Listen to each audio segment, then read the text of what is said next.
Welcome back. Well, police in Victoria are fed up. And this weekend's clashes on city streets have left them utterly furious. 2 police officers taken to hospital after coming under fire from protesters. We heard yesterday from one of those police officers, and he was absolutely disgusted with the behaviour. So joining us to discuss today's headlines is Independent MP Monique Ryan and Chief Political Correspondent for The Age and SMH Paul Sakal. Good morning to you both. So Monique, really ugly scenes on Sunday. We saw Wayne Cheeseman pull out a bag full of rocks that were hurled at police at that protest. A line in the sand has to be drawn somewhere. I couldn't agree more.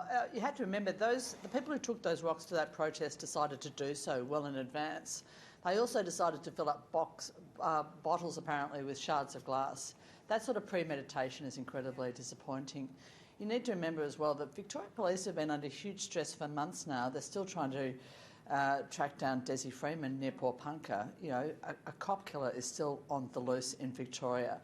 And we need to give them the support that they deserve. There's a small nidus, I think, of protesters on both sides who are enjoying these professional protests every weekend. We need to crack down on them. Absolutely. I mean, as you say, there's a real pressure cooker environment in Victoria at the moment. What are your constituents telling you, Monique? They tell me that they're really sick of not feeling safe in their own city. I was actually out at a meet and greet on Saturday morning, and the number one issue was safety and crime in Melbourne. We no longer feel safe. People are concerned that tourists won't want to come to Melbourne anymore because of these scenes on our streets every weekend. People feel sorry for the police. They know that they're under pressure and that they're understaffed. Yeah. And they want the state government to ramp things up, you know, to address what's becoming a really important issue for the city. Paul, what the hell is going on down in our home state of Victoria and in Melbourne? People are so upset and as Monique says, feel unsafe. The Premier comes out and says Melbourne CBD is safe. Clearly it's not safe. I mean, no one believes her. What's she actually doing?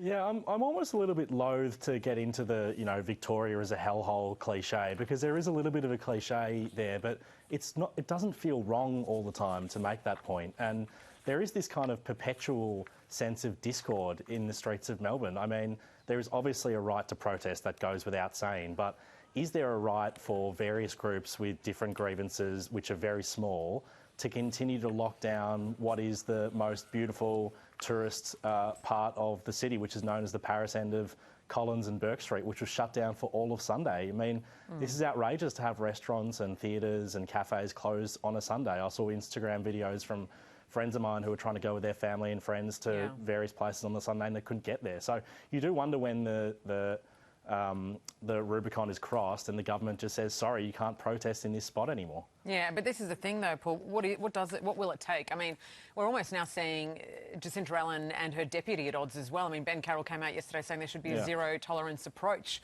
to any kind of crime, and especially what we saw on Sunday. So what do we believe here? Will anything change? Well, the government has boxed itself in a little bit because they've been arguing for years that there is not a unique crime or protest problem in Melbourne. So it would appear to be a back down if they did put forward some sort of harsh protest law. And we did see in New South Wales last week with the Minns Labor government, their protest laws got struck out by, I believe it was the New South Wales Supreme Court.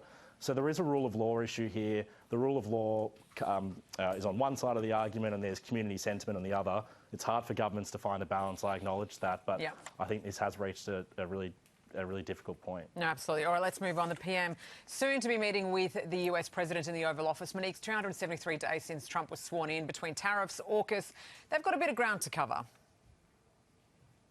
There's a huge amount to cover, Sarah. I'm particularly concerned about our PBS and the fact that the PM needs to act to protect it and to act strongly on that. I've also been pushing him actually to go while he's in the States and find us some medical researchers and bring them back to Australia. You're going to add that to his list. 40% of the funding. I have, yeah, absolutely. Donald Trump's taken 40% of funding away from American medical research institutes in the last 12 months alone. It's a great time. We've got money in the bank with the Medical Research Future Fund. Fantastic time to go and bring some medical researchers home with him. All right, Paul, just finally on the coalition basket case, Barnaby obviously is outraged. I mean, Pauline Hanson's eyeing off him as well as other coalition, or nationals rather, ministers and senators. What do you reckon is going to happen this week? How does it play out? Well, we're back in Parliament exactly 1 week from now. And by that point, Barnaby Joyce will have been clear with his colleagues about which party room he's going to sit in and which part of the parliament he's going to sit in. This story was written on Friday afternoon that he was in advanced talks with Pauline Hanson. He was very upset about that because he wanted this plan to be developed over weeks and months and for there to be an announcement down the track in this plan. So his hand has been forced. He's not really been clear about his next steps. He's leaving his options open. But there is a plan that is there, and whether he follows it to move over to take over One Nation, we will see. But that is his intent. Wow. So do you reckon others will follow him? It's a chance that there are two lower house MPs who are really close to Barnaby who might go over with him. Pauline Hanson's targeting Matt Canavan, the high-profile senator, and Jacinta Price as well. I think those two are less likely, but Hanson is on an absolute warpath. All right. Well, next week when it all comes down to Parliament, it'll be interesting to see. Monique, thanks for joining us.